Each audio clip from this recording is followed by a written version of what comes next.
Flow की खोज। कार्य का और खाली समय का इस्तेमाल अपने विकास के लिए कैसे करें?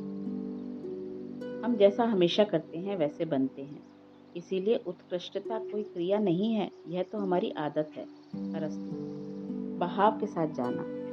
ऐसा सोचिए कि आप अपनी सबसे मनपसंद जगह पर स्केटिंग कर रहे हैं। सफ़ेद रेत जैसी बर्फ आपके दोनों ओर उड़ रही है। माहौल एकदम खुश मिजाज है और आपको बड़ा आनंद आ रहा है। आपका पूरा ध्यान स्केटिंग पर है। कौन से समय कौन सी हलचल करनी है यह आपको पक्का पता है। वहाँ न भूतकाल है न ही भविष्य। वहाँ तो सिर्फ वर्तमान का अस्तित्व है। आप बर्फ का आनंद ले रहे हो। स्केटिंग करने में आप इतने मस्त हो गए हो कि स्केटिंग, आप और सजगता, ये तीनों बातें तीन न रहकर एक हो गई हैं। आप एक क्रिया में डूब जाते हो और दूसरा कोई भी ख्याल आपके मन में नहीं आता, ना ही आपको तकलीफ देता है। उस वक्त आपका अहंकार भी जैसे गायब हो गया है और आप उस क्रिया का ही एक अंग बन चुके हो। कुछ लोगों को यही अनुभव गाड़ी चलाते वक्त, तो कुछ लोगों को कुदरत के साथ, तो कुछ लोगों को पहाड़ चढ़ते वक्त होता है। कोई चित्र बनाते वक्त चित्र में, तो कोई गाना गाते वक्त संगीत में खो जाता है। उस कार्य के साथ एक रूप हो जाता है। Be water my friend. इस पंक्ति में ब्रूस ली ने एक रूपता के अपने अनुभव को बयान किया है। हम में से सभी ने कभी न कभी एक रूपता का अनुभव किया होगा। जब हम अपना सबसे पसंदीदा काम करते हैं तो हमें अपनी इंद्रियों का और समय का कोई अनुभव नहीं होता। कुछ लोग खाना बनाने लगते हैं और घंटों बीत जाने के बाद भी उन्हें पता ही नहीं चलता। कुछ लोग दोपहर में कोई किताब पढ़ने बैठते हैं और खाना पीना भूलकर उसमें खो जाते हैं। हम तालाब में तैरने या समुंदर में खेलने जाते हैं तो हमने समुंदर में कितना समय बिताया यह दूसरे दिन दर्द करने वाला शरीर ही बताता है। इसके उलट जब भी हम कोई नापसंद काम करते हैं तो समय बीतता ही नहीं है। हमेशा हम घड़ी की तरफ देखते रहते हैं। न वह आगे बढ़ती है, न ही हमारा काम। अल्बर्ट आइंस्टाइन सापेक्षता के नियम के बारे में हंसी मजाक में कहते थे कि अगर आपने गैस के ऊपर हाथ रखा तो 1 मिनट भी 1 घंटे जैसा लगता है। वहीं अगर आप किसी सुंदर लड़की का हाथ पकड़कर बैठे हो तो 1 घंटा भी पल भर जैसा लगता है।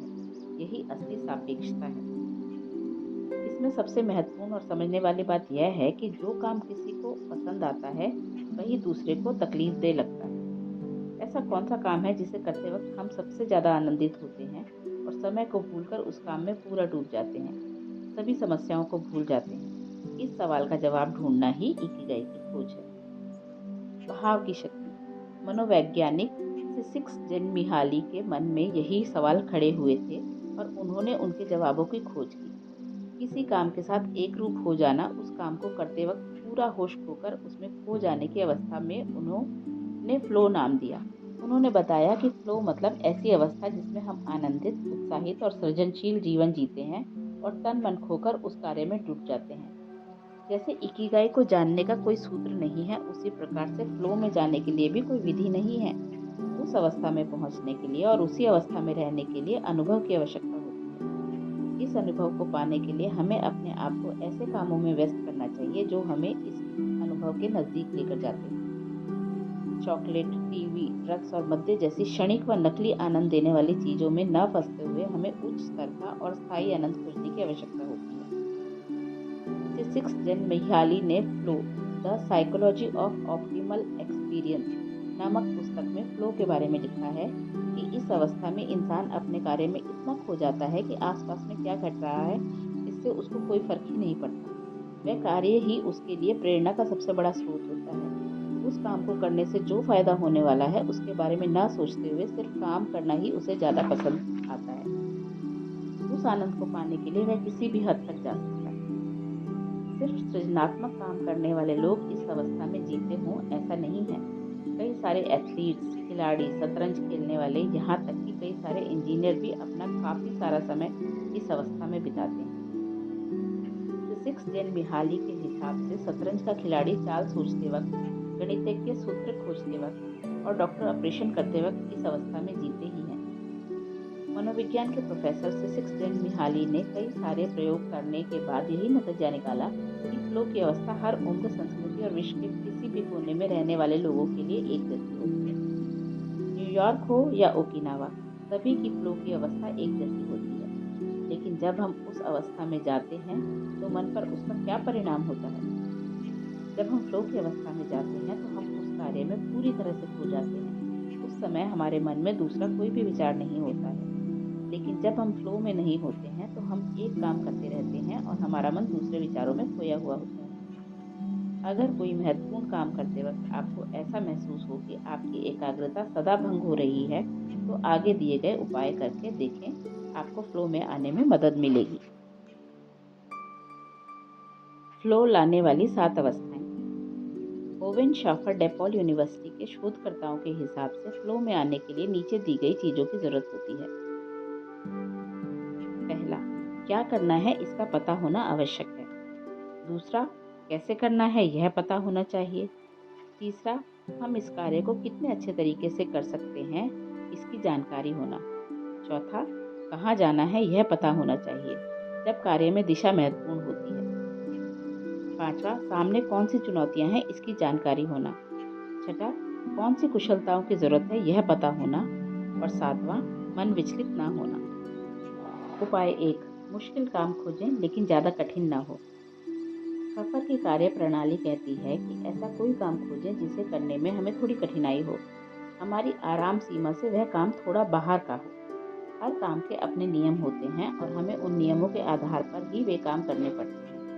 इसी तरह उन कामों को पूरा करने के लिए भी हमें कुछ कुशलताओं की भी आवश्यकता होती है। हम जो काम कर रहे हैं उसे करने के लिए अगर हम कम कुशलता की आवश्यकता हो तो हमें उस कार्य को करने में मज़ा नहीं आता, वह कार्य हमें बोरिंग लगता है।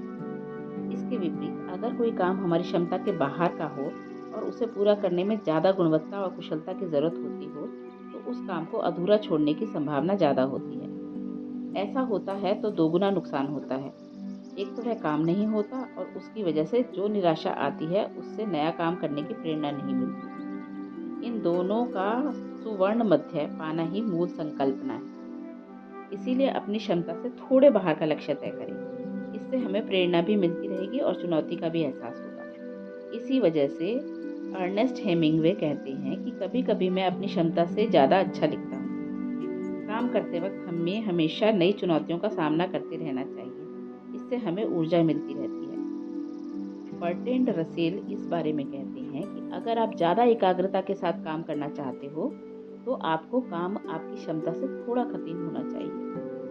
अगर आप ग्राफिक डिज़ाइनर हैं तो अगले काम के वक्त नया सॉफ्टवेयर सीखें। अगर आप प्रोग्रामर हैं तो नई लैंग्वेज सीखें। अगर डांसर हैं तो अपने अगले डांस में ऐसी किसी स्टेप को शामिल करें जो आज तक आपको कठिन लग रही थी। हर बार काम करते वक्त उस कार्य में कोई ऐसी बात जोड़ें जिससे आपकी आराम सीमा टूटे।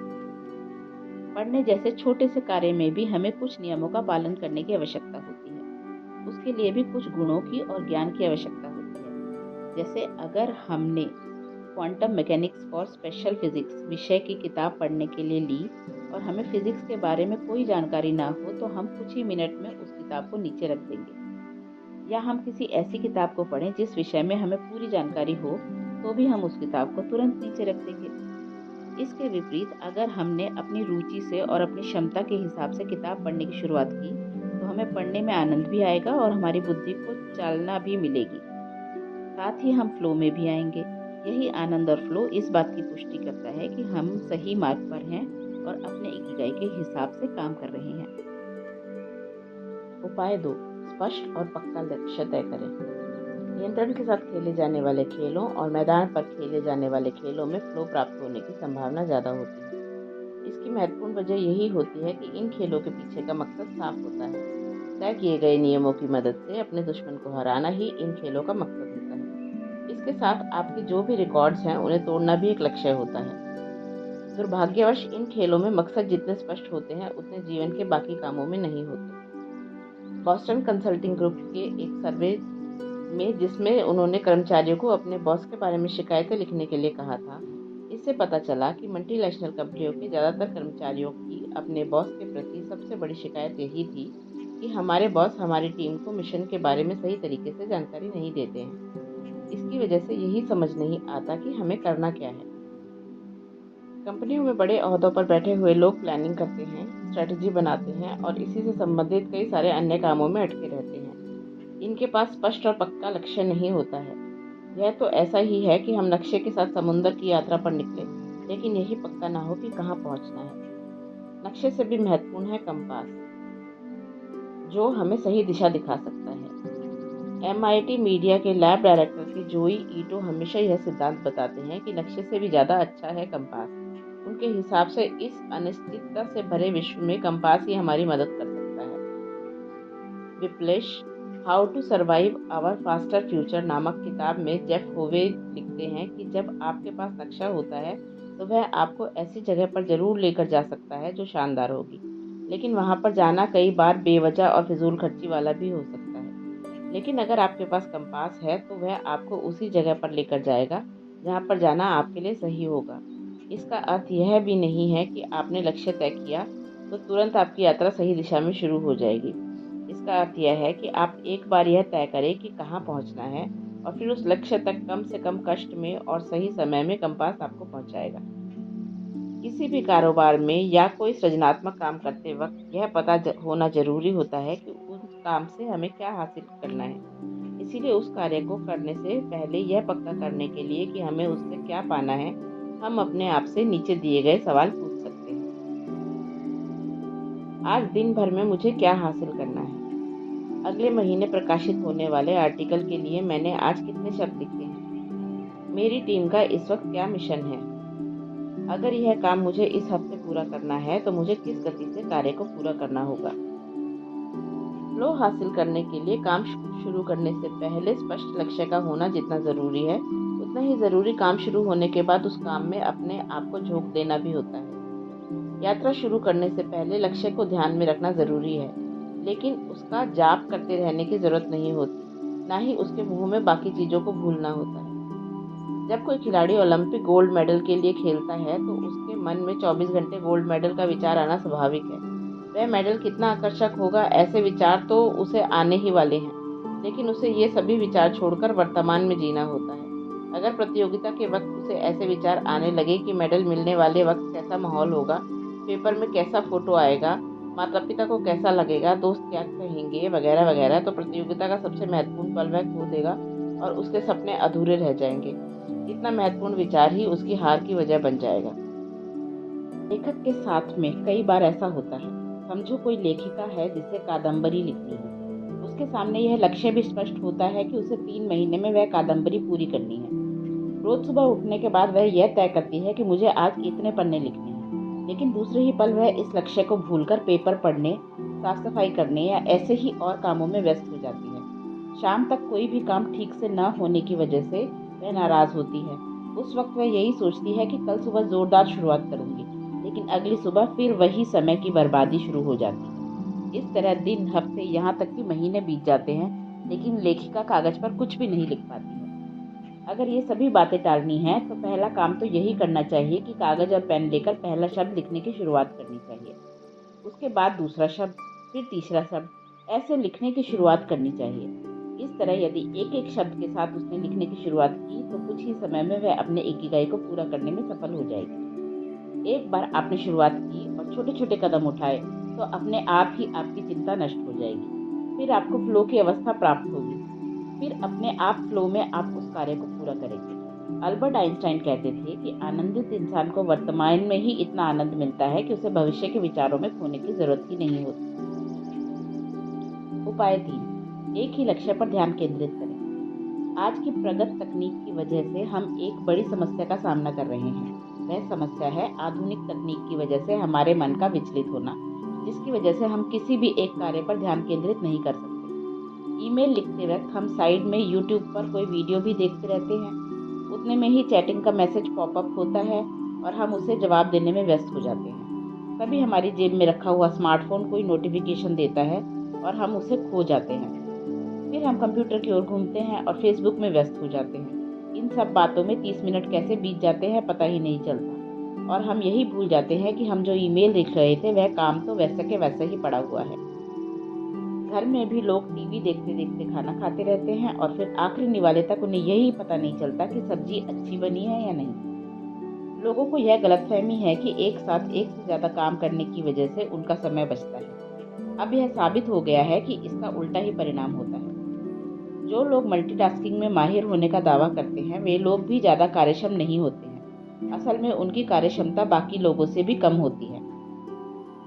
हमारा मस्तिष्क एक साथ लाखों प्रकार की जानकारी अपने अंदर ले सकता है, लेकिन वह बहुत ही थोड़ी जानकारी पर काम कर सकता है। जब लोग कहते हैं कि वे मल्टीटास्किंग कर रहे हैं, तो वास्तव में वे हमेशा एक काम से दूसरे काम की ओर छलांग लगाते रहते हैं। दुर्भाग्यवश हम कंप्यूटर की तरह इस काम में हुए तुरंत बदलाव को तुरंत स्वीकार नहीं कर सकते। परिणाम स्वरूप कोई एक काम भी ठीक से नहीं होता। हम सिर्फ कामों को बदलते रहते हैं। साथ ही हमारी ऊर्जा और समय दोनों व्यर्थ होते हैं। एक ही काम पर ध्यान केंद्रित करना फ्लो पाने की सबसे महत्वपूर्ण जरूरत है। सिसिक्स जेन मिहाली ऐसा मानते हैं कि किसी भी काम को एकाग्रता के साथ करने के लिए दो बातों का होना जरूरी है। एक, काम के लिए अच्छा माहौल, और दूसरा, हम जो कर रहे हैं उसके बारे में आत्मविश्वास। टेक्नोलॉजी ने वाकई बड़ी क्रांति की है। जब तक वह हमारे नियंत्रण में है तब तक वह किसी चमत्कार से कम नहीं है, लेकिन जब हम उसके नियंत्रण में जाते हैं तो वह तकलीफदेह बन जाती है। मान लो आपको किसी चीज के बारे में जानकारी इकट्ठी करनी है। आप पूरी तैयारी के साथ कंप्यूटर के सामने जानकारी लेने बैठ जाते हो, लेकिन अगर आपका खुद पर नियंत्रण ना हो तो आप अपने विषय की जानकारी छोड़कर और कई सारी चीजों की जानकारी में खो जाते हैं। वेबसाइट्स के जंजाल में फंसकर व्यर्थ समय गंवाते हो। यानी जो टेक्नोलॉजी आपको अपने लक्ष्य की ओर ले जाने वाली थी, वही आपको आपके लक्ष्य से दूर लेकर जाती है। आज शास्त्र ने यह साबित किया है कि यदि हम अपना ध्यान हमेशा एक काम से दूसरे काम में और दूसरे से तीसरे काम में लगाते रहते हैं, तो हमारा समय व्यर्थ जाता है, गलतियां होती हैं और हम जो कर रहे हैं उस पर ज़्यादा ध्यान नहीं दे पाते। स्टैनफोर्ड यूनिवर्सिटी के क्लिनफोर्ड इफहारनास ने अपने किए हुए परीक्षण के बाद कहा कि आज की पीढ़ी मल्टीटास्किंग की बीमारी से ग्रस्त है। उन्होंने कुछ विद्यार्थियों के साथ एक प्रयोग किया। वे विद्यार्थी एक साथ कितने काम करते हैं उसके आधार पर उनको गुटों में विभाजित किया। जिन विद्यार्थियों को मल्टीटास्किंग की आदत थी, वे एक साथ कम से कम 4 काम करते थे, जिसमें लिखना, किताब पढ़ना, गाना सुनना और स्मार्टफोन पर मैसेज का जवाब देना जैसे काम शामिल थे। ये सभी काम इस आधार पर उन्होंने विद्यार्थियों के कुल 4 गुट बनाए और उनको एक प्रयोग करने के लिए कहा। उनकी स्क्रीन पर कुछ लाल और कुछ नीले तीर दिखाए गए और यह गिनने को कहा गया कि उनकी संख्या कितनी है। पहले सभी बच्चों ने सही जवाब दिए। उनको वैसा करते वक्त कोई तकलीफ भी नहीं हुई, लेकिन जैसे ही लाल तीरों की संख्या को उतना ही रखकर नीले तीरों की संख्या बढ़ाई गई, तो जिन बच्चों को मल्टीटास्किंग की आदत थी, उनको तीर गिनने में तकलीफ हुई। हालांकि लाल तीरों की संख्या उतनी ही थी, सिर्फ उनकी जगह बदल दी गई थी। इसकी वजह यही थी कि उन्हें मुख्य कामों के साथ बाकी कामों पर भी ध्यान केंद्रित करने की आदत थी। उनके मस्तिष्क को वैसा ही प्रशिक्षित किया गया था। इसीलिए जब नीले तीरों की संख्या बढ़ाई गई तो उनका मन विचलित हो गया। इस प्रयोग में लाल तीरों को नजरअंदाज करके नीले तीरों को गिनने का काम था, लेकिन हर काम की ओर ध्यान देने की आदत की वजह से वह कठिन लगने लगा। इसमें एक ही कार्य मुख्य था, लेकिन वह कौन सा है और कौन सा नहीं, इस पर वे ध्यान केंद्रित नहीं कर पाए। उनकी मल्टीटास्किंग की आदत ने उनका नुकसान हो गया। एक अन्य सर्वे में किए गए परीक्षण में यह पता चला कि एक साथ एक से ज्यादा काम करने की वजह से कार्यक्षमता 60% और IQ 10 पॉइंट कम हो जाता है। Swedish counselling for working life and social research नामक संस्था ने एक परीक्षण किया, जिसमें उन्होंने 20 से 24 साल की उम्र के युवाओं का अध्ययन किया। इसमें यह बात सामने आई कि जो युवा स्मार्टफोन के आदी हैं, वे काफ़ी कम नींद लेते हैं, उनके दोस्त भी कम होते हैं और उनमें जल्दी नाराज़गी आने की संभावना ज़्यादा होती है। हमारे और फ्लो के बीच में आने वाली इस बीमारी को कम करने के लिए हम क्या कर सकते हैं? हम अपने दिमाग को एक ही लक्ष्य पर केंद्रित होने की आदत कैसे लगा सकते हैं? आगे कुछ कदम दिए हुए हैं जिनकी मदद से हम ज़्यादा एकाग्रता के साथ इकिगाई की मदद से फ्लो पाने की ओर यात्रा कर सकते हैं। सोने से पहले और सुबह उठने के बाद किसी भी तरह की स्क्रीन, टीवी, मोबाइल इत्यादि की ओर ना देखें। कोई भी महत्वपूर्ण काम करते वक्त अपना मोबाइल बंद रखें। सिर्फ अपने काम पर ध्यान केंद्रित करें। अगर पूर्ण रूप से मोबाइल को बंद रखना संभव नहीं है तो अनचाहे मैसेज, नोटिफिकेशन टालने वाली सुविधा का इस्तेमाल करें। इससे आप इन चीज़ों से बच सकेंगे और ज़रूरत के वक्त आपके रिश्तेदार आपसे संपर्क भी कर सकेंगे। हफ्ते में एक दिन, खास करके शनिवार और रविवार को टेक्नोलॉजी का उपवास करने का पालन करें। ऐसे कैफ़े में जाएं जहां वाईफाई की सुविधा ना हो। दिन भर में 1 या 2 बार ही ईमेल के जवाब दें। यह समय पहले से ही तय करें और उसी वक्त वह काम करें। पोमोडोरो तकनीक का इस्तेमाल करें। खुद के लिए पोमोडोरो किचन टाइमर लेकर आएं। एक समय तय करें और उतने समय तक कोई भी एक काम निरंतरता से करें। टेक्नोलॉजी कहती है कि अगर आप 24 मिनट काम करें तो 5 मिनट आराम करें, 50 मिनट काम करें तो 10 मिनट आराम करने का तय कर सकते हैं। आप कितना समय आराम करते हैं यह महत्वपूर्ण नहीं है, महत्वपूर्ण यह है कि आप जो तय करते हैं उसका पालन करें। अपने पसंदीदा काम से शुरुआत करें। जब ऐसा लगे कि मन भटक रहा है तो मन को वर्तमान में लाने की आदत डालें। माइंडफुलनेस या ऐसी ही किसी और ध्यान पद्धति की मदद लें। चलना, तैरना जैसे कामों पर अपना ध्यान केंद्रित करें। ऐसी जगह पर काम करें जहां मन ज़्यादा भटकने की संभावना ना हो। अगर घर में ऐसी कोई शांत जगह ना हो तो लाइब्रेरी या कैफ़े की तलाश करें। जब तक कोई आदर्श जगह नहीं मिल जाती तब तक खोज जारी रखें। काम के हिसाब से उसे अलग अलग गुटों में विभाजित करें। हर काम का समय और जगह पहले से ही तय करें। मान लो कि आप किसी मैगजीन के लिए कुछ लिखने जा रहे हो तो सुबह घर में उसके नोट्स बनाएं, दोपहर को लाइब्रेरी में आर्टिकल लिखें और शाम को उसके संपादन का काम करें। बिल भरना, फ़ोन करना और ईमेल जैसे काम करने के लिए समय निश्चित करें और उसी समय पर वह काम पूर्ण करें। जापान में फ्लो। टाकुमिस इंजीनियर्स बुद्धिमान और ओटाकुस। टाकुमिस यानी कलाकार, इंजीनियर शोधकर्ता और ओटाकुस एनीम और मंगा के चाहते में कौन सी समानता है? इन सभी को इकिगाई के माध्यम से फ्लो में रहने का महत्व पता चला है। एक ऐसी मान्यता है कि जापान के लोग काफ़ी ज़्यादा कष्ट करते हैं। वे अपने कार्य को समर्पित होकर खुद को उसमें झोंक देते हैं। हालांकि जापान के लोग कहते हैं कि हम ज़्यादा कष्ट नहीं करते, लेकिन सामने वाले को वैसा लगता ज़रूर है। वे चाहे कुछ भी कहें, लेकिन काम करते वक्त उनकी लगन और समस्या को छुड़ाते वक्त वे जिस प्रकार से उसमें दिल और जान लगा देते हैं वह कला असाधारण है। जापानी भाषा सीखते वक्त जो पहला शब्द सिखाया जाता है वह है गंबारू। इसका अर्थ है कि किसी काम को पूर्ण करते वक्त निरंतरता से काम करते रहना। जापान के लोग छोटे से छोटे काम में भी तन मन लगाकर काम करते हैं। वे अपना पूरा होश खोकर काम में अपने आप को झोंक देते हैं। रिटायर होने के बाद भी खेत में जाकर धान की देखभाल करने वाले लोग हों या छुट्टी के दिन में कोबिनिस जैसी चीज़ें बेचने वाले अथवा दुकानों में काम करने वाले कॉलेज के विद्यार्थी हों, सभी के अंदर काम के प्रति एक अजीब सी आस्था आपको दिखाई देगी।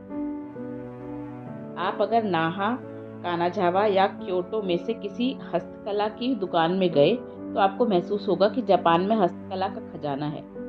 एक और टेक्नोलॉजी के क्षेत्र में जापान ने असाधारण विकास किया है, तो वहीं दूसरी ओर हस्तकला और अपनी संस्कृति को भी संभाल कर रखा है। टाकुमी की कला। टोयोटा में कुछ ऐसे कारीगर हैं जिनके हाथों में जादू है। वे अपने हाथों से कुछ चीज़ें बनाते हैं। वे लोग इतने कुशल होते हैं कि उनका काम असाधारण होता है और उनके जैसा काम और कोई नहीं कर सकता। कुछ विशेष लोग कुछ कामों में माहिर हैं और आज की तारीख में ऐसा लगता है कि नई पीढ़ी उनकी जगह नहीं ले सकती। टर्न टेबल की सुई की एक ऐसी चीज़ है जो आज भी सिर्फ जापान में ही बनाई जाती है। आज भी इस सुई को बनाने के लिए जिन साधनों का इस्तेमाल होता है उनमें लगने वाली कुशलता से काम करने वाले कुछ ही लोग हैं। वे अपनी कुशलता अपनी आगे की पीढ़ी को सिखा रहे हैं। हम जब कुमानो नामक एक छोटे से गांव में गए तो वहां हमारी मुलाकात टाकुमी से हुई। हम मेकअप के लिए इस्तेमाल होने वाले ब्रश बनाने वाली एक बड़ी ब्रांड के लिए शूटिंग करने वहां गए थे। हम जैसे ही वहां पहुंचे तो हमने देखा कि सामने के बोर्ड पर हाथों में ब्रश लेकर खरगोश जैसा एक बड़ा जानवर हमारा स्वागत करते हुए दिखाई दिया। काफी सारे मंदिर, बाग बगीचे और कई सारे आकर्षणों से वह परिसर भरा हुआ था। एक कतार में बैठकर काम कर रहे कई सारे लोगों के हमने लगभग 1 घंटा फोटो खींचे। सब अपने तय काम को पूरा कर रहे थे। कोई ब्रश के डंडे को रंग दे रहे थे, कोई तैयार ब्रश को गाड़ी में भर रहे थे। लेकिन इन सभी बातों को देखते हुए हमें ध्यान में आया कि ब्रश के बाल लगाने का काम कोई भी नहीं कर रहा था। हमने इसके बारे में और जानकारी ली। कई सारे लोगों से पूछताछ की और विनती करने के बाद एक कंपनी के अध्यक्ष ने हमें यह दिखाने की तैयारी दिखाई कि वह काम कैसे चलता है। उन्होंने हमें फैक्ट्री के बाहर बुलाया और कार में बैठने को कहा। कुछ समय बाद हमारी गाड़ी एक छोटे से घर के बाहर आकर रुकी और हम सीढ़ियां चढ़कर उस घर के दरवाजे तक पहुंचे। हम जैसे ही उस छोटे से घर के अंदर गए तो हमने देखा कि उस कमरे में काफ़ी खिड़कियां थी, जिनमें से काफ़ी कुदरती रोशनी अंदर आ रही थी। उस कमरे के बीच में एक महिला एक ऐसा मास्क लगाकर बैठी हुई थी कि हम सिर्फ उसकी आंखें देख सकते थे। हमने गौर से देखा तो वह महिला ब्रश के लिए एक एक बाल जुटाने में लगी हुई थी। कैंची, कंघी और ऐसे ही कुछ औजारों की मदद से उसका काम चल रहा था। उन बालों की गुणवत्ता के आधार पर वह उन्हें छोटा छांट रही थी। वह अपने काम में इतनी मशगूल थी कि उसे हमारे आने की कोई खबर ही नहीं हुई। हमने जब गौर से देखा तो पाया कि वह इतनी गति से काम कर रही थी कि वह क्या कर रही है यह समझना बड़ा मुश्किल था। कंपनी के अध्यक्ष ने उसे हमारे आने के बारे में बताया और यह भी बताया कि हम उसका फोटो लेने आए हैं। तब उसकी आंखों में खुशी की भाव हमें तुरंत दिखाई दिए। भले ही हमें उसका चेहरा दिखाई न दिया हो, लेकिन उसके चेहरे पर खुशी थी, यह बात हमें उसकी आंखों से पता चली। उसकी आवाज़ में भी एक जोश था। वह अपने काम के बारे में और अपनी जिम्मेदारियों के बारे में खुलकर बता रही थी। उसके हाथों की हलचल कैमरे में कैद करने के लिए हमें काफ़ी फास्ट शटर का इस्तेमाल करना पड़ा। उसकी हलचल और औजारों का इस्तेमाल काफ़ी मनमोहक था। इतनी सारी चीज़ों में से वह काफ़ी अच्छे तरीके से बालों को चुन रही थी। कंपनी के अध्यक्ष ने बताया कि हालांकि हमने इसे इस छोटे से कमरे में छुपाकर रखा है, लेकिन असल में यह कंपनी की महत्वपूर्ण कारीगर है। इस कंपनी के हर ब्रश का हर बाल इसी के हाथों से होकर जाता है। स्टीव जॉब्स की जापान को भेंट। एप्पल के सह संस्थापक स्टीव जॉब्स जापान के बड़े चहेते थे। उन्होंने सन 1980 में सोनी कंपनी को एक भेंट दी थी। उन्होंने जब एप्पल कंपनी की स्थापना की तो सोनी कंपनी में इस्तेमाल की जाने वाली कई कार्य प्रणालियों का इस्तेमाल किया। इसी के साथ जापान की सादगी और क्योटो में पोर्सलेन नाम के सिरेमिक जैसे पदार्थ से बनाए गए बर्तन उन्हें काफ़ी पसंद आए थे। युकिओ साकुनागा इस तोयामा में रहने वाले कलाकार के वह बड़े चहेते थे। इस कलाकार को इतवू सेतोया के नामक वह कला आती थी, जिससे काफ़ी कम लोग अवगत थे। जॉब्स जब क्योटो में थे तो उन्हें साकुनागा के प्रदर्शन के बारे में पता चला। उनको यकीन हुआ कि पोर्सलेन के बर्तनों के बारे में उन्हें ज़रूर ही कई सारी महत्वपूर्ण बातें पता चलेंगी। वहाँ से उन्होंने कप, डिश, गुलदस्ते और ताट खरीद लिए। एक हफ्ते में वह 3 बार उस प्रदर्शन में आए थे। जॉब्स इसी प्रेरणा की खोज में कई बार जापान आए थे। वह साकुनागा से मिले। उनके बर्तनों के और ख़ास करके उन्हें बनाने की प्रक्रिया के बारे में कई सारे सवाल पूछने थे। वह कौन से मटेरियल का इस्तेमाल करते हैं और इसके बारे में जानने की भी उनके मन में चाहत थी। साकुनागा ने उन्हें बताया कि वह सफ़ेद रंग के पोर्सलेन मटेरियल इस्तेमाल करते हैं और उसे पहाड़ों से ढूंढ कर लाते हैं। इस प्रकार से मटेरियल की खोज कर लाने और उसे बर्तन बनाने वाले वह एकमात्र कलाकार थे। यह सुनकर जॉब्स इतने प्रभावित हुए कि उन्होंने उस पहाड़ को देखने की इच्छा जाहिर की जिस पहाड़ से साकुनागा मटेरियल लाते थे। जॉब्स को यह सुनकर और ज़्यादा आश्चर्य हुआ कि वह जिस पहाड़ से यह सामान लाते थे वह पहाड़ नज़दीक नहीं बल्कि काफ़ी दूर था। उन्हें उस पहाड़ तक जाने के लिए रेल से 4 घंटे की यात्रा करनी पड़ती थी। जॉब्स की मृत्यु के बाद साकुनागा से वार्तालाप हुआ तो उन्होंने बताया, जिस इंसान ने मोबाइल बनाया उन्होंने मेरे काम को सराहा, इसका मुझे अभिमान है। उन्होंने यह भी बताया कि जॉब्स ने उनके पास से 12 कपों का एक सेट खरीदा था। उन्हें पसंद आए ऐसे कप बनाने के लिए साकुनागा ने 150 अलग अलग प्रकार के कप बनाए। इनमें से जॉब्स को जो सबसे ज़्यादा अच्छे लगे उस प्रकार के 12 कपों का एक सेट बनाकर साकुनागा ने जॉब्स को भेजा। जापान में आकर वापस जाने के बाद जॉब्स जापान की कारीगरी, इंजीनियरिंग, खासकर डसोनी का दार्शनिक और खाद्य संस्कृति के दीवाने हो गए। आधुनिक सादगी। सोचने वाली बात यह है कि जापान के कलाकार, इंजीनियर, जैन दार्शनिक और खाद्य संस्कृति में कौन सी चीज एक समान है? इसका जवाब है सादगी और लक्ष्य। यह सादगी आलस की वजह से नहीं आई है, इसे तो आधुनिकता से आई हुई सादगी कह सकते हैं। हर कोई अपने इकिगाई के अनुसार काम को तन मन एकाग्र करके उस चीज को विकास की नई ऊंचाई पर लेकर जाते हैं। सिसिक्स जैन मिहाली के हिसाब से अगर हमें हमेशा फ्लो में रहना है तो कोई ना कोई अर्थपूर्ण चुनौती हमारे सामने होनी जरूरी है। जीरो ड्रीम्स ऑफ सुशी नामक फिल्म में टाकुमी का और एक उदाहरण दिखाया गया है। इस फिल्म में दिखाया गया उदाहरण किचन से संबंधित है। इसमें जो मुख्य किरदार है जीरो, उसका टोक्यो में जिंगा सबवे स्टेशन के पास एक छोटा सा सुशी रेस्टोरेंट दिखाया गया है। उस रेस्टोरेंट में जीरो और उनका बेटा पिछले 80 सालों से सुशी बनाते थे। दोनों रोज तत्सुकीजी बाजार जाते थे और अच्छी गुणवत्ता की मछलियां लाते थे। उस फिल्म में ऐसा दिखाया गया है कि जीरो के पास सीखने वाला एक विद्यार्थी टामागो, पतला और थोड़ा सा मीठा ऑमलेट बनाना सीख रहा होता है। वह लाख कोशिश करता है लेकिन उसके द्वारा बनाए गए टामागो को जीरो की प्रशंसा नहीं मिलती है, लेकिन वह जी तोड़ मेहनत करता है और एक दिन जीरो की प्रशंसा पाता ही है। वह विद्यार्थी कोशिश करना क्यों नहीं छोड़ देता? रोज ऑमलेट बनाने से वह ऊबता नहीं है क्या? नहीं, क्योंकि सुशी बनाना उसका इकिगाई होता है। जीरो और उनका लड़का दोनों खाना बनाने में कुशल होते हैं। खाना बनाते वक्त उन्हें कभी भी ऊब नहीं होती थी। सच बात तो यह थी कि वे फ्लो की अवस्था में जाते थे और कार्यमग्न होकर काम करते थे। वे अपने किचन में बहुत खुशी से काम करते थे। इसकी वजह असली यह थी कि वह उनका इकिगाई था। उनको काम करते वक्त इतनी खुशी होती थी कि वे समय से परे चले जाते थे। इस पिता पुत्र के अच्छे संबंधों के पीछे की एक और वजह थी उनके काम की जगह और वहाँ का शांत माहौल, जिसकी वजह से वे एकाग्रता से काम कर पाते थे। हालांकि उनको उनके काम के लिए कई सारे पुरस्कार मिले, लोगों ने उनके काम की सराहना की और मिशेलिन की ओर से उन्हें 3 तारांकित मानांकन भी मिला। फिर भी उन्होंने व्यवसाय को बढ़ाने के बारे में या और शाखाएं खोलने के बारे में कभी नहीं सोचा। वे अपने छोटे से होटल में एक साथ 10 लोगों के लिए खाना बनाते रहे। ज़ीरो के परिवार ने कभी भी ज़्यादा पैसे कमाने के बारे में नहीं सोचा। उन्होंने हमेशा शांत, आनंददायक और जोशपूर्ण माहौल में काम करने पर ज़्यादा जोर दिया, जिसकी वजह से वे विश्व की सर्वश्रेष्ठ सुशी बनाते रहे और फ्लो में रहे। ज़ीरो भी युकियो साकुनागा की तरह एक ही अच्छे माल से शुरुआत करते थे।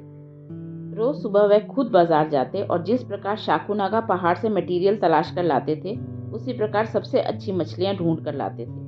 जब वह अपने काम की शुरुआत करते थे तो फ्लो की अवस्था में जाते थे। इस प्रकार से काम के साथ एक रूप होने की अवस्था को जापान में काफी महत्व दिया जाता है। शिंटोइज्म ऐसा मानता है कि पेड़, जंगल और वस्तुओं में कामी मतलब ईश्वर का अंश होता है। हर इंसान की, फिर चाहे वो कलाकार हो, इंजीनियर हो या दार्शनिक हो, यही जिम्मेदारी होती है कि वह उस चैतन्य के साथ मेल जोल करके उसमें जान डाले। इसी वजह से कलाकार कला के साथ एक रूप हो जाता है। इसी की मदद से वह कार्य मग्नता की अवस्था में जाता है।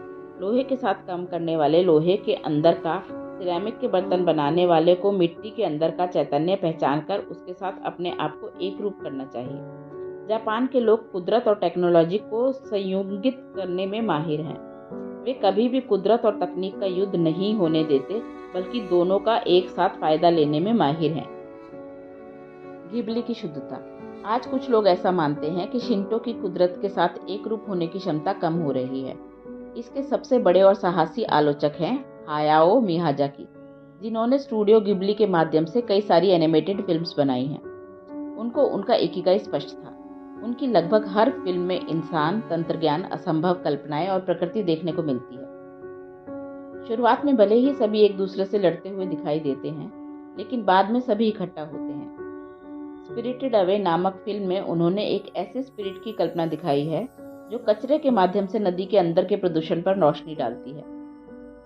मियाजाकी की फिल्मों की विशेषता यही होती है कि जंगल में व्यक्ति रेखाएं होती हैं। जो पेड़ हैं उनकी भी भावनाएं होती हैं।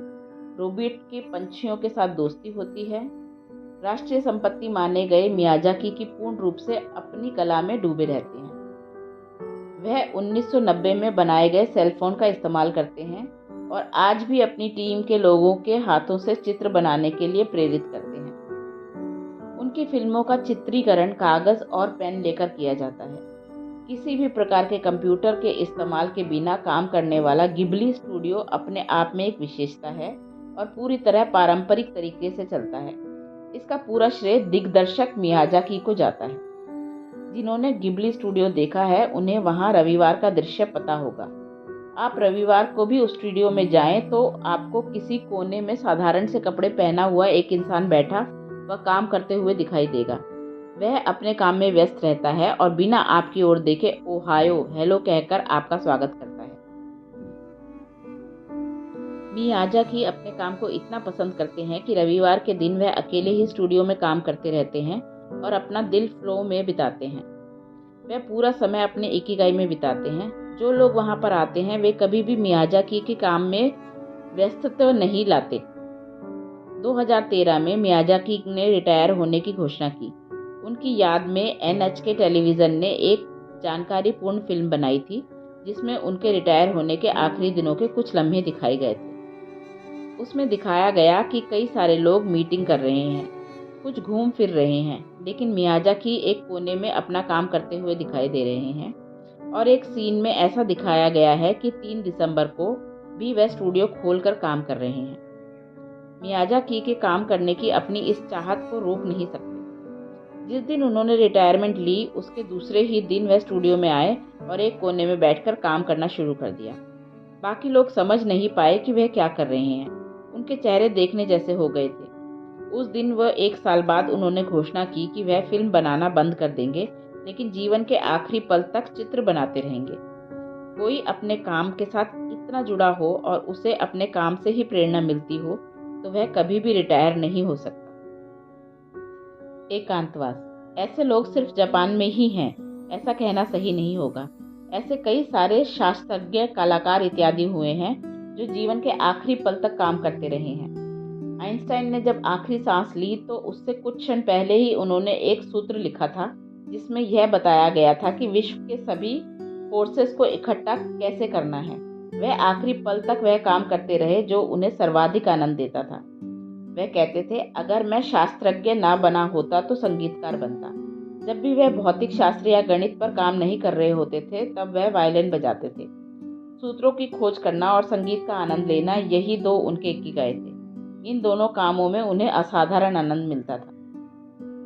कई बार बाकी लोग इन लोगों को लोगों में न घुलने वाले या अकेले रहने वाले लोग मानते होंगे, लेकिन लोगों से मिलने में समय बिताने की बजाय उन्हें अपने पसंदीदा कामों में समय देना ज़्यादा पसंद आता था। ये ऐसे लोग हैं जो फ्लो में रहकर अपने जीवन को असाधारण इस्तेमाल करते हैं। इसकी एक मिसाल है कादम्बरीकार हारुकी मुराकामी। वे काफ़ी कम मित्रों से मिलते थे और लोगों को 2-4 साल में एक बार ही मिलते थे। अगर हमें हमेशा फ्लो में रहना हो और इकिगाई हासिल करना हो, तो हमारे आजू बाजू का माहौल शांत, सुरक्षित और समस्याओं से परे होना चाहिए। यह बात वह काफ़ी अच्छे तरीके से जानते थे।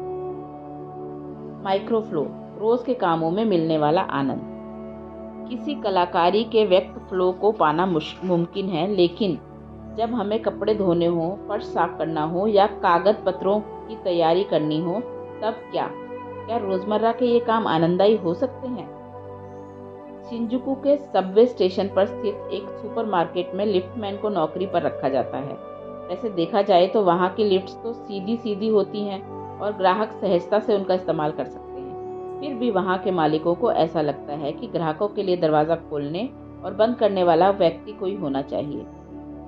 अगर आपने जानकारी ली हो तो आपको पता चलेगा कि सन 2004 से एक इंसान वहाँ पर काम कर रहा है। वह इंसान हमेशा जोश के साथ और खुशी से अपना काम करता रहता है। लेकिन सवाल यह है कि इतना उबाऊ काम कोई इंसान इतनी खुशी के साथ कैसे कर सकता है? वह काम करते वक्त वह उसे ऊब नहीं होती। अगर आप उसके काम का अवलोकन करेंगे तो आपको पता चलेगा कि वह सिर्फ बटन नहीं दबाता, वह तो काम की पूरी श्रृंखला को पूरा करता है। जब कोई इंसान लिफ्ट के पास आता है तो वह हल्की और मीठी आवाज़ में और थोड़ा सा झुककर उसका स्वागत करता है। फिर वह उसे अंदर बुलाता है और काफ़ी अनोखे अंदाज में लिफ्ट का बटन दबाता है। सिसिक जैन मिहाली इसे ही माइक्रोफ्लो कहते हैं। हम कई बार किसी क्लास में, सभा में या कार्यक्रम में ऊब जाते हैं और मनोरंजन का कोई साधन खोजते रहते हैं। हम दीवार को कलर करते वक्त सीटी बजाने लगते हैं। जब तक हमें किसी काम में चुनौती महसूस नहीं होती, तब तक हम उस काम में खो नहीं पाते। छोटे छोटे कामों में खोकर उनमें आनंद प्राप्त करना ही माइक्रोफ्लो प्राप्त करने की अनोखी कला है। इसकी वजह से हम अपने रोज़ के कामों को भी खुशी से कर सकते हैं। बिल गेट्स भी रोज़ शाम को बर्तन मांजते हैं। वे कहते हैं कि शांत होने और मन की शुद्धि में उन्हें इसका फायदा होता है, जिसकी वजह से उन्हें बर्तन मांजना अच्छा लगता है। इतना ही नहीं, वह कोशिश करते हैं कि कल की तुलना में आज ज़्यादा अच्छे बर्तन मांजें। उन्होंने बर्तन धोने के लिए एक कार्यप्रणाली भी बनाई है, जैसे पहले थाली धोएंगे, फिर चम्मच और फिर बाकी की चीज़ें। यह उनके माइक्रोफ्लो की पद्धति है। महान भौतिक शास्त्रज्ञ रिचर्ड फेयरमैन भी रोज़ के कामों में आनंद लेते थे। सुपर कंप्यूटर बनाने वाले डब्ल्यू डैनियल हीलिस बताते हैं कि फेयरमैन को काम करने पर रखने के उद्देश्य से वह जब पहली बार उनसे मिले तो फेयरमैन ने पूछा कि उन्हें कौन सा काम करना है। असल में उन्हें काम देने वाले लोगों की कोई भी तैयारी नहीं थी। तब उन्होंने उन्हें गणित के कुछ सूत्र सिद्ध करने के लिए दिए, लेकिन फेयरमैन ने कहा कि यह सही काम नहीं है, आप मुझे कोई ऐसा काम दें जो वाकई फायदेमंद हो। तब हिलिस ने फेयरमैन को बाजू की दुकान में जाकर ऑफिस के लिए सामान लाने को कहा। यह काम उन्होंने खुशी से और हंसते हंसते किया। जब पेयरमैन के पास कोई भी काम नहीं होता था तो वह माइक्रो फ्लो में चले जाते थे। कभी कभी वह ऑफिस की दीवारों को रंगने का काम भी करते थे।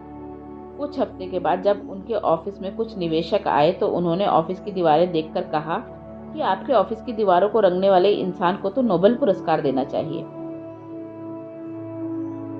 ध्यान मार्ग से तुरंत छुट्टी। प्रशिक्षण के माध्यम से हम फ्लो की अवस्था में जल्दी पहुंच सकते हैं और ध्यान मन को प्रशिक्षित करने का सबसे प्रभावी माध्यम है। माना कि ध्यान की कई सारी पद्धतियां हैं, लेकिन सभी का मकसद एक ही है, मन को शांत करना, विचारों को देखना, भावनाओं को जानना और खुद को एक ही जगह पर केंद्रित करना। मूलभूत प्रक्रिया में सीधे बैठकर अपनी सांस पर ध्यान केंद्रित करने की प्रक्रिया होती है। यह कोई भी कर सकता है। एक बार ऐसा करने के बाद आपको बदलाव महसूस होगा। आपके अंदर चलने वाली सांस की मदद से आप अपने अंदर चलने वाले विचारों के भूचाल को शांत कर सकते हैं और उनकी ओर अलगाव के नज़रिए से देख सकते हैं। अगर हमें फ्लो में पहुंचना है तो ध्यान मेडिटेशन सबसे अच्छा तरीका है। हमेशा चलने वाले नोटिफिकेशंस और स्मार्टफोन के संदेशों का यह सटीक इलाज है। ध्यान की शुरुआत करने वाले लोगों से एक गलती होती है, वे नतीजों के लिए उतावले होते हैं। वे चाहते हैं कि जल्द से जल्द निर्वाण की अवस्था में पहुंच जाएं। लेकिन महत्वपूर्ण बात यह है कि इस ध्यान की यात्रा का आनंद लेना। मन विचारों का, कल्पनाओं का और भावनाओं का समुद्र है। इस सभी से मिलकर एक तूफान तैयार होता है। ध्यान के माध्यम से हम कुछ पल के लिए ही सही, लेकिन इस तूफान को शांत करके शांति का अनुभव कर पाते हैं और जीवन में नई स्पष्टता ला सकते हैं। हमारे अंदर कोई भी विचार आए, उसका तनाव लेने की जरूरत नहीं है। यह महत्वपूर्ण बात हम ध्यान के माध्यम से सीख सकते हैं। किसी को तकलीफ देने, मारने या झगड़ा करने जैसा कोई नकारात्मक विचार किसी के भी मन में आ सकता है, लेकिन इस विचार को हावी ना होने देते हुए यह तो सिर्फ एक विचार है, इस प्रकार का लेबल लगाकर उससे बचा जा सकता है। दिन भर में आने वाले 60,000 विचारों में से यह भी एक विचार है। इस तरीके से उस विचार को देखकर उसे हावी होने से रोका जा सकता है। ध्यान करते वक्त हमारे मस्तिष्क में अल्फा और थीटा लहरें, तरंगें उत्पन्न होती हैं। अनुभवी लोगों में ये लहरें जल्दी उत्पन्न होती हैं, जबकि नए लोगों को इस अवस्था में पहुंचने के लिए आधा घंटा लग सकता है। वैसे देखा जाए तो ध्यान के बिना भी हम इन तरंगों का लाभ ले सकते हैं।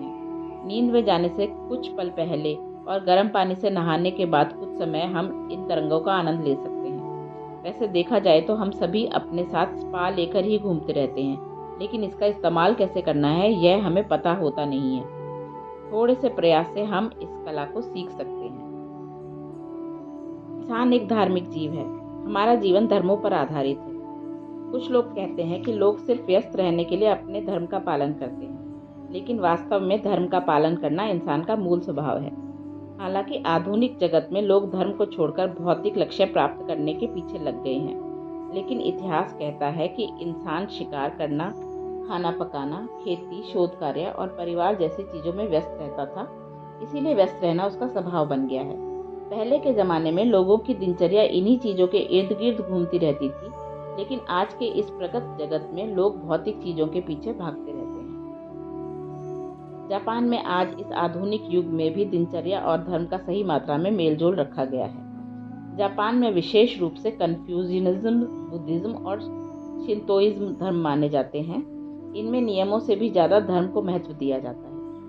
जापान में काम करते वक्त आप कौन सा काम करते हैं, इससे भी ज़्यादा महत्व इस बात को दिया जाता है कि आप वह काम कैसे करते हैं। ऐसा करना कंपनियों के लिए अच्छा है या नहीं, यह इस किताब का विषय नहीं है, लेकिन इतना पक्का है कि किसी भी कंपनी में बॉस के तय किए हुए अनिश्चित लक्ष्य तनावपूर्ण माहौल में पूरे करने से अच्छा है धार्मिक रीति रिवाजों के आधार पर फ्लो को ढूंढना और उसमें रहकर काम करना। धार्मिक रिवाज हमें एक सहज और आसान सा रास्ता दिखाते हैं, जिसकी वजह से हमें फ्लो में जाने में मदद मिलती है। एकदम बड़ा लक्ष्य हो तो उसे हासिल करना हमें कठिन या असंभव लग सकता है, लेकिन रीति रिवाजों में हमें कदम कदम पर मार्गदर्शन मिलता है और उस रास्ते पर कैसे चलना है इसका प्रशिक्षण भी मिलता है। इसीलिए जब आपका लक्ष्य बड़ा हो तो उस लक्ष्य को टुकड़ों में विभाजित करें और उसमें से एक एक टुकड़े पर हमला बोलें। रोज के कार्यों में आनंद लेने की कला प्राप्त करें। इसकी वजह से आपको फ्लो में जाने में सहायता होगी। नतीजे की चिंता करना छोड़ दें, अपने आप सकारात्मक परिणाम सामने आएंगे। आनंद स्थिति में होना चाहिए। हमने क्या हासिल किया इससे भी अधिक महत्वपूर्ण है काम करते वक्त आनंद लेना। एक बात हमेशा ध्यान में रखनी चाहिए कि धर्म नियमों से बड़ा है। जो लोग ज़्यादा चीज़ें हासिल करते हैं वे ज़्यादा आनंदित नहीं होते, बल्कि जो लोग ज़्यादा समय फ्लो में होते हैं वे ज़्यादा आनंदित होते हैं। इकिगाई ढूंढने के लिए फ्लो का इस्तेमाल। इस प्रकरण को पढ़ने के बाद आपको यह ज़रूर समझ में आ गया होगा कि वह कौन सा काम है जिसे करते वक्त आप फ्लो में जाते हो। उन सभी कामों को कागज पर लिख लें। अब यह खोजें कि इन सभी कामों में समान धागा क्या है। इन सभी कामों में ऐसा क्या समान है कि इन्हें करते वक्त आप फ्लो के नज़दीक पहुंच जाते हो। ये सभी काम अकेले करने जैसे हैं या टीम में? आपको शारीरिक श्रम करने वाले काम में ज़्यादा मज़ा आता है या सोचने वाले काम करने में? हो सकता है कि इन सवालों के जवाबों में आपको आपका इकिगाई मिल जाए। अगर ऐसा नहीं होता तो अपनी खोज जारी रखें और ऐसा काम खोजें जिसे करते वक्त आप जल्द से जल्द फ्लो में जाते हों। इसी के साथ आप ऐसे नए नए कामों की भी खोज करें जो आपको फ्लो की ओर लेकर जाते हों। आपको जिन कामों के प्रति उत्सुकता है उन्हें करना शुरू करें। अगर आपको फोटोग्राफी के वक्त फ्लो का अनुभव मिलता है तो रंग काम या इसी प्रकार का कोई और काम भी करके देखें। हो सकता है आपको उसमें भी फ्लो का अनुभव हो। फ्लो एक अविस्मरणीय अनुभव होता है। आप उसका जितनी ज़्यादा बार अनुभव करोगे उतना आप उसके नज़दीक पहुंचोगे। वह अनुभव आपको जल्द से जल्द मिलने लगेगा और उतना ही आप अपने इकिगाई के नज़दीक पहुंचोगे।